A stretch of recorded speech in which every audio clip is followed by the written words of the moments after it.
Danyang. So galing po kami ng tuna station, papunta kami ng Danyang station. So kakarating lang po namin at nasa labas na po kami. At dito po namin naantayin yung sundo namin.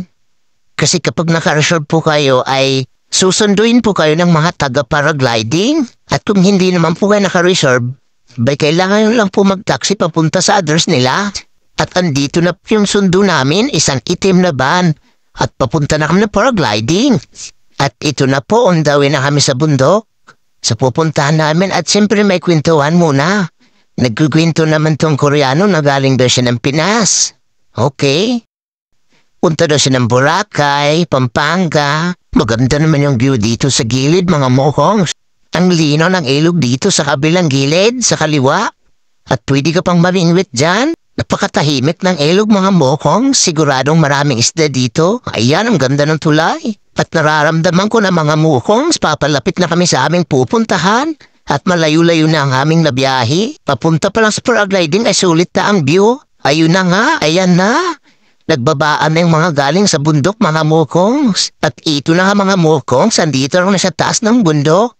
At ito na yata yung pagpaparaglidingan. At eto na ngayon, nasa taas na talaga kami. Ayan, bumaba na kami mga mukongs. Ayan yung pinakataas ng tuktok ng bundok na to mga mukongs. At ayan naman si Bay at si Limor, mga pugi ng Webwell. At ayan na nga mga mukongs.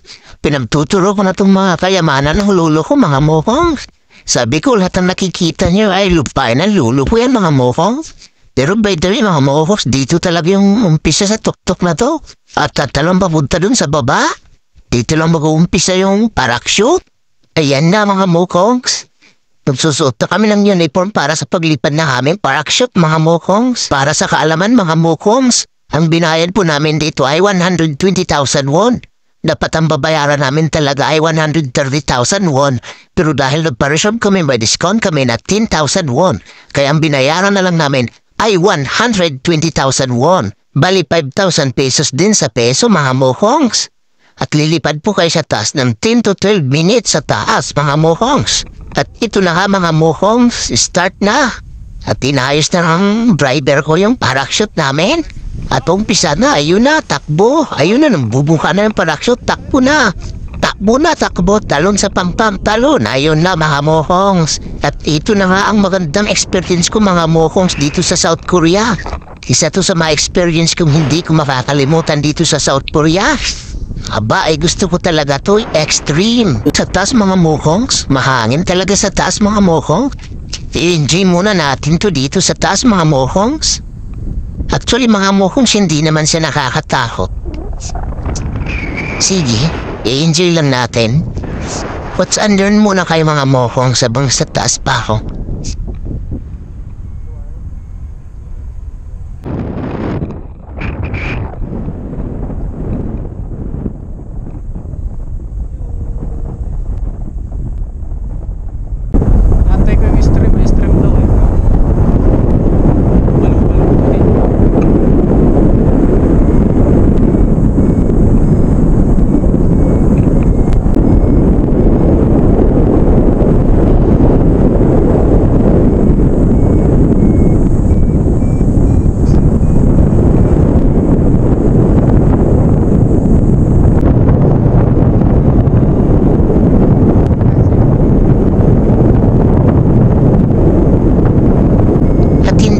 Lumayo tong driver namin mga mokongs. Dito lang din mga kami sa malapit. Hindi na kami lumayo ng area.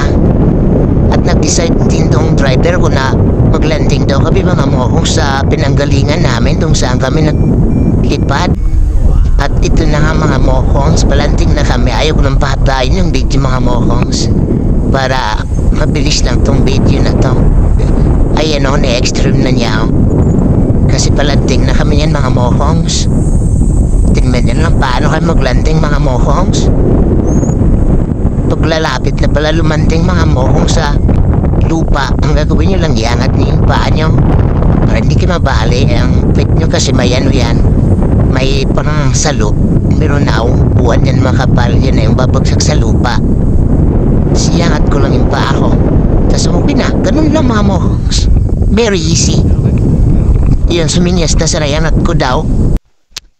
Yan na mga mohok, sinangat ko na yung pako kasi lalapat na kami sa sa lupa. Actually mga mohok, ang flight namin sa taas 12 minutes yan. Kinat ko lang po para hindi na gaanong mahaba yung video. Yan na mga mohok, lading na po ako, okay?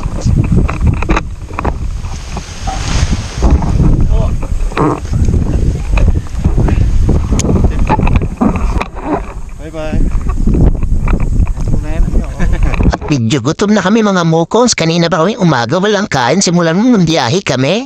At magkakape muna kami dito sa coffee shop marapit sa paragliding na to. At ayan, order lang po kami mga mokons. At ang ganda ng view ng labas ng coffee shop na to mga mokons. Ayan matatanong may mga nagpaparakshot to. Ang dami. At nasa taas yan ng bundok yung coffee shop na to mga mokons. At yun na po yung na-order namin mga mokons. Magkakape lang kami mga mokons. Medyo gutom na kami. Sana makapunta kayo dito mga mokons sa Danyang Paragliding. Ang ganda dito. At ito mga mokons kasama na yung picture na may frame. Kasama na yun sa binayaran namin 120,000 won. Sa bawat isa sa amin may isang ganyan. 5 kami mga mokons. Pag padagdag kayo ng isa bayaran nyo ng 90,000 won. Basta sa bawat isa may isang ganon. Ayan na mga mokons, pauwi na nga kami. At ihahatid siya kami sa Danyang Station kung saan na kami kinuha kanina. Pero sinabi namin na wag na po kami ihatid doon sa Danyang Station. Sabi po namin ihatid po kami kung saan po merong restaurant. Kasi lid po namin kumain. Kasi hindi po sapat yung tinapay at kape lang. Simulang umaga hanggang hapon. Kaya kailangan po namin kumain ng kanin. At dito na po kami mga mokom sa palengke at meron daw po ditong kainan. At ayan naman po ang mga kasama ko. Masaya kahit gutom yarn. Ito na po mga mokons, kakain na po muna kami. Ang tawag po nito, Sondigo Pop. Kakain na lang po muna kami mga mokons. Sa mga gusto pong pumunta dito sa Danyang Paragliding, search nyo lang po sa Google at andun lang po ang address. Sundan nyo na lang po.